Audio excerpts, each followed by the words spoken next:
നമുക്ക് നല്ലൊരു ഗോവയ്ക്ക മെഴുക്ക് പുരട്ടി ഉണ്ടാക്കാം. അങ്ങനെ നമ്മൾ ഗോവയ്ക്ക നാലാക്കി മുറിച്ച് ചെറിയ പീസുകളാക്കി മുറിച്ചെടുത്തിട്ടുണ്ട്. ഈ നാടൻ ഗോവയ്ക്കയ്ക്ക് എന്ന് വെച്ച് കഴിഞ്ഞാൽ വഴുവഴുപ്പില്ല. അല്ലാത്ത വണ്ണം കുറഞ്ഞ ഗോവയ്ക്കൊക്കെ ആണെങ്കിൽ നല്ലൊരു വഴുവഴുപ്പുണ്ടാവും. അപ്പോൾ ഇനി ഇത് നമുക്ക് കറിയാക്കാം.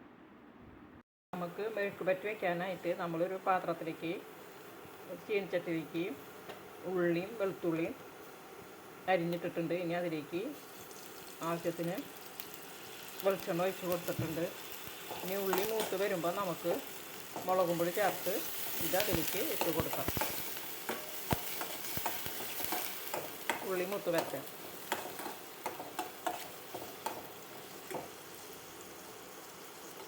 ഉള്ളിയും വെളുത്തുള്ളിയൊക്കെ മൂത്ത് വരുന്നുണ്ട്.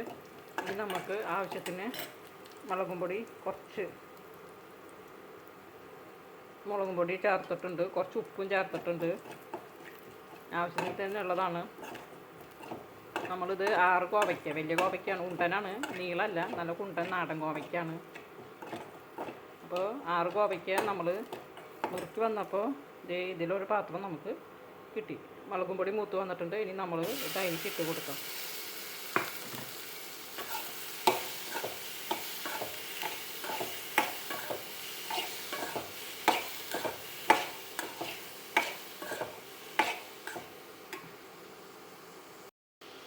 നന്നായി മിക്സ് ചെയ്ത് കൊടുത്തിട്ടുണ്ട്. ഒരു ആവശ്യത്തിന് ഉപ്പിട്ടിട്ടുണ്ട്. ഇനി നമ്മളത് വേവാനായിട്ട് കുറച്ച് വെള്ളം ഒഴിച്ച് കൊടുക്കാം. നല്ലോണം വെട്ടി തിളച്ച് വന്നിട്ടുണ്ട്. ഈ ചെറുതീയിലിട്ടിട്ട് നമുക്ക് വേവിച്ചെടുക്കാം. നാളികേരം ചേർക്കുന്നവർക്ക് ചേർക്കാം. ഞാൻ ചേർക്കണില്ല. നമുക്ക് അതിൻ്റെ കൂടെ ചോറിന് ഒരു മുട്ട ഓംലേറ്റ് ഉണ്ടാക്കാം.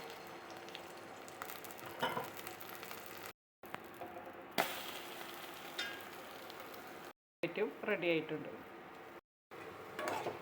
വെള്ളമൊക്കെ വറ്റി വന്നിട്ടുണ്ട്. വേവായി വരുന്നുണ്ട്. ഇനി ഒരു 5 മിനിറ്റും കൂടി ഇതുപോലെ കിടന്ന മെഴുക്ക് പുരട്ടി റെഡിയായി.